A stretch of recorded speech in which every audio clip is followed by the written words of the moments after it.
सोमवती अमावस्या व्रत करेगा लगन से, सातों जन्म का साथ मिलेगा सजन से, सातों जन्म का साथ मिलेगा सजन से। श्री शिवाय नमस्तुभ्यम। हर हर महादेव। प्रिय दोस्तों, मैं मितु शुक्ला एसपीएम ब्लॉग में आप सभी का स्वागत करती हूं।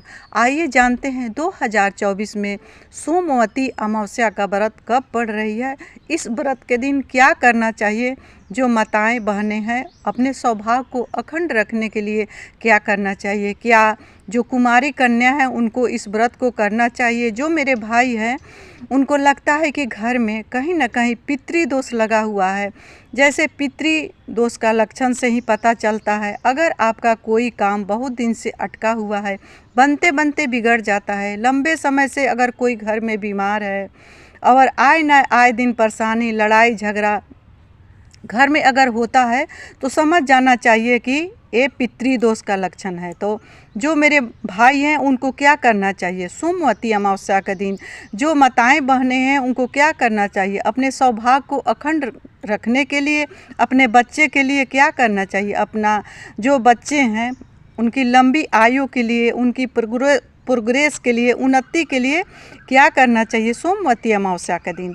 तो बने रहिए मेरे साथ मेरे वीडियो में। प्लीज़ मेरी वीडियो अच्छी लगती है तो वीडियो को लाइक करेंगे, चैनल को सब्सक्राइब करेंगे, बेल आइकन को प्रेस करेंगे, जिससे मेरी वीडियो का न्यू नोटिफिकेशन सबसे पहले आप सभी के पास पहुँचे।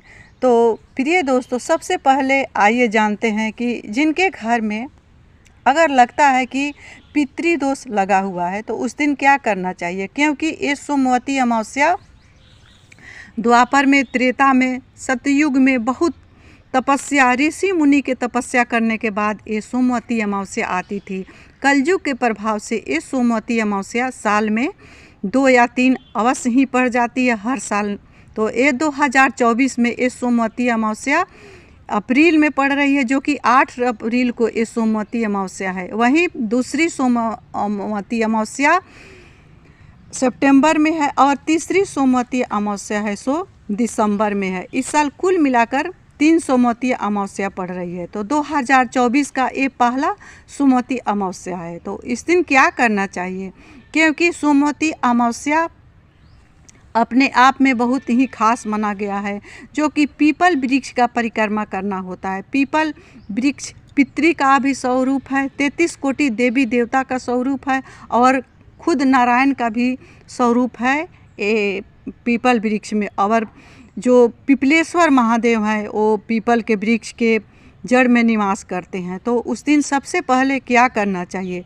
जो माताएं बहनें हैं, जो मेरे भाई हैं, जो काफ़ी समय से परेशानी होते आ रही है परिवार में, तो उनके लिए क्या करना चाहिए सोमवती अमावस्या के दिन, जो कि 2024 की ये पहली सोमवती अमावस्या है। इसमें कई शुभ योग बने हुए हैं, जैसे रवि पुष्य योग है, इंद्र योग है। तो सबसे पहला उपाय जो मेरे भाई हैं, माताएं हैं, बहनें हैं, उनको सुबह जल्दी से उठ करके, क्योंकि पूजा का शुभ मुहूर्त सुबह से ही बना हुआ है, सुबह से ही शुभ मुहूर्त बना हुआ है। तो आप सुबह जल्दी से जगें, क्योंकि ये अभी जो मौसम चल रही है सो बहुत गर्मी लू लहर है, इसमें जल्दी से जगें। क्योंकि 108 बार परिक्रमा करना कुछ कठिन होता है, लेकिन कठिन तपस्या करने के बाद ही शुभ फल की प्राप्ति होती है। कहा जाता है कि जितना हम बनिहारी करेंगे उतना ही तो भगवान देंगे। तो इसीलिए अगर संभव हो तो 108 बार परिक्रमा करना चाहिए पीपल वृक्ष का। और जो माताएं बहनें हैं उनको क्या करना चाहिए, सुबह जल्दी से उठे, अपने नहाने के पानी में थोड़ा सा गंगाजल और थोड़ा सा काला तिल डाल करके स्नान करें। संभव हो तो गंगा में, सरोवर में स्नान करना चाहिए, और नहीं संभव हो तो अपने घर के ही नहाने के पानी में तिल और गंगाजल, काले तिल और गंगाजल मिला करके स्नान करें। इस तरह से स्नान करने से ही कई ऐसी पाप है जिसका क्षय हो जाता है। तो इस तरह से स्नान करना चाहिए सोमवती अमावस्या के दिन। मन ही मन अपने मन में ओम श्री नमो भगवते वासुदेवाय मंत्र का मन ही मन जपते रहना चाहिए, या नहीं तो आपका जो भी कोई आराध है उस मंत्र को हरदम मन ही मन जपते रहना चाहिए। नहा धोआ करके पहले अपने पूजा रूम में पूजा करें। सूरज भगवान को जल अर्पण करें। सूरज भगवान को जल अर्पण करने के बाद पहले महादेव पार्वती का हो सके, अगर शिव मंदिर नज़दीक है तो पहले महादेव पार्वती का पूजन करें। महादेव पार्वती का पूजन करने के बाद उनका अभिषेक करने के बाद आरती उतार करके महादेव पार्वती से आशीर्वाद लेकर के आकर के पीपल का परिक्रमा करना चाहिए। सबसे पहले पीपल वृक्ष में उस दिन जल कैसा अर्पण करना चाहिए, क्योंकि गुड़ का शरबत बना करके विष्णु भगवान को उस दिन अर्पण किया जाता है। ऐसा माना जाता है कि गुड़ का जो शरबत होता है विष्णु भगवान को अति प्रिय है।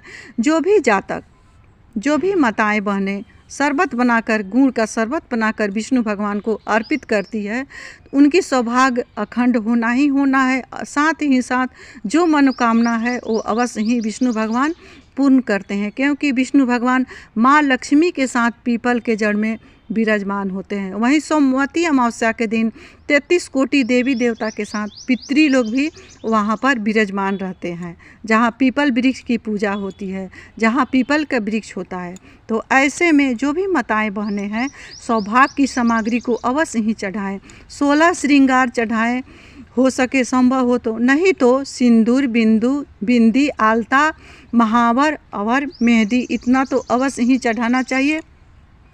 सोमवती अमावस्या के दिन वस्त्र के रूप में कोई भी आप ब्लाउज का पीस या जो भी वस्त्र आपके पास है उसको आप चढ़ा सकते हैं। वस्त्र नहीं है तो आप कच्चा सूता कलावा भी विष्णु भगवान को अर्पित कर सकते हैं। वहीं अपने पति के लिए बनियान हो, गमछा हो, तौलिया हो या कोई भी टी शर्ट हो, कोई भी पति का वस्त्र हो जो पति के पहनने लायक हो, उसको अवश्य ही चढ़ाना चाहिए। सोमवती अमावस्या के दिन जैसे सुहाग की सामग्रियाँ चढ़ाते हैं उसी तरह पति का भी कोई भी वस्त्र चढ़ा करके, कोरा चढ़ा करके पति को देना चाहिए प्रसाद के रूप में पहनने के लिए। तो इस तरह से सोमवती अमावस्या के दिन वस्त्र चढ़ाना चाहिए। और फल में क्या चढ़ाना चाहिए, देखिए फल में, फल तो कोई एक रहना ही चाहिए, एक नहीं तो 5 ऋतु फल अवश्य ही अर्पण करना चाहिए। वो फल को वहाँ पर चढ़ाने के बाद कुछ फल को दान दे देना चाहिए, कुछ प्रसाद को, और कुछ अपने घर में लेकर के आना चाहिए। थोड़ा सा फल आप जो लेकर के आए हैं उसको सबसे पहले गौ माता को गौग्रास दें।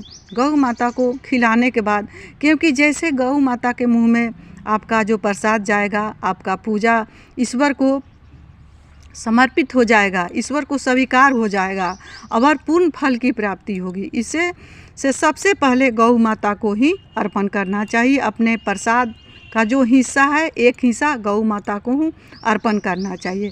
बाकी बचे जो भी आपका प्रसाद है उसको अपने परिवार में बांट करके सभी किसी को ग्रहण करना चाहिए प्रसाद। और प्रसाद खाने के बाद में ये सत्यनारायण भगवान के जो पूजा होता है उसी तरह ये सोमवती अमावस्या का व्रत होता है। कोई ज़रूरी नहीं है उसको उस दिन आपको सारे दिन भूखे रहने का, उपवास करने का। प्रसाद खाने के बाद अगर जो जल आप अर्पण किए हैं पीपल वृक्ष में, शरबत बना करके ले गए हैं गुड़ का, प्रिय दोस्तों बात को थोड़ा समझेंगे। जो भी आप शरबत बना करके ले गई है उसको क्या करेंगे, ले आकर के सबसे पहले शरबत, थोड़ा सा शरबत जो कलश में है उसको बचा करके लाएंगे। सबसे पहले अपने पति को पिलाएंगे, अपने बच्चे को पिलाएंगे, जो भी आपका परिवार का मेंबर है, सदस्य है, सभी किसी को जल में से थोड़ा थोड़ा थोड़ा थोड़ा अवश्य ही पान कराएंगे। उसके बाद ही आप कुछ भी खा सकती है, जो कि नॉन वेज नहीं खाना चाहिए उस दिन, क्योंकि वो सारे दिन विष्णु भगवान को समर्पित होता है सोमवती अमावस्या का दिन। तो उस दिन नॉन वेज का तो बिल्कुल ही सेवन नहीं करना चाहिए। हो सके तो सोमवती अमावस्या के दिन लहसुन प्याज भी वर्जित रखना चाहिए अपने खाना में। निरामिष खाना आप कुछ भी खा सकते हैं, चावल, दाल, रोटी, जो भी आपको लगे, जो भी अच्छा लगता है वो सब आप खा सकती है। अब रही दूसरी बात कि जिनके यहाँ लगता है कि पितृदोष लगा हुआ है तो उनको क्या करना चाहिए। अगर आपके घर में पति हैं, सक्षम है करने में, तो उनसे ही ये कार्य को करवाना चाहिए, क्योंकि ये सब कार्य भाई लोग को ही करना चाहिए पितृ को प्रसन्न करने के लिए। तो क्या करना चाहिए, भाई लोग को भी सुबह जल्दी से उठ करके स्नान करके उसी तरह से स्नान करें जिस तरह से मैं पहले बताई हूँ कि अपने नहाने के बाल्टी में थोड़ा सा गंगाजल और थोड़ा सा तिल मिश्रित जल से स्नान करके ओम नमो भगवते वासुदेवाय मंत्र का जप करते हुए और एक कलश में जल लेंगे। एक लाल फूल संभव है तो ठीक है, नहीं तो सफ़ेद फूल भी चलेगा। सफ़ेद 7 फूल लेंगे और उसमें थोड़ा सा तिल, जौ, अक्षत, गुड़ मिला करके ले जा करके वो पीपल के जड़ में अर्पित करेंगे। अपने पितरी का नाम लेते हुए उस जल को अर्पित करेंगे। भगवान से प्रार्थना करेंगे कि ये जल का जो भाग है सो मेरे पितरी को प्राप्त हो और मेरे पितरी को मोक्ष हो जाए।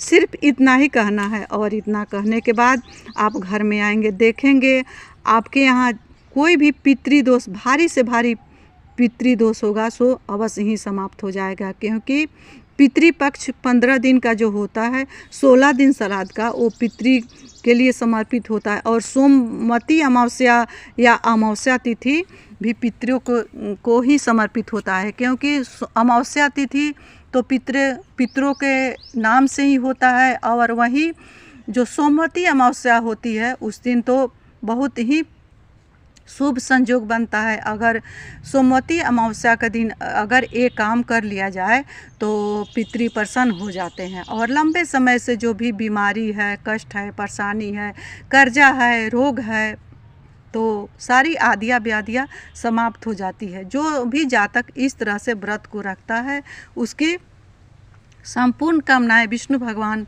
पूर्ण करते हैं, पितृ भी प्रसन्न हो जाते हैं। तो पितृ की प्रसन्नता से ही हम सब आगे बढ़ते हैं और रोग बीमारी जो दुख कलेश है सो मिट जाता है। तो प्रिय दोस्तों, मैं आशा करती हूँ ये मेरा वीडियो आप सबको अच्छा लगा होगा। प्लीज़ अच्छा लगा होगा तो एक लाइक अवश्य करेंगे और अच्छे कमेंट किया करेंगे। इसी के साथ मैं अपने वाणी को विष्णु भगवान के चरणों में, महादेव के चरणों में विराम दे रही हूँ। मिलती हूँ अगले वीडियो में, तब तक के लिए इतना ही। आप सभी जहाँ कहीं भी रहें स्वस्थ रहें, खुश रहें, खूब मस्त रहें। श्री शिवाय नमस्तुभ्यम। हर हर महादेव।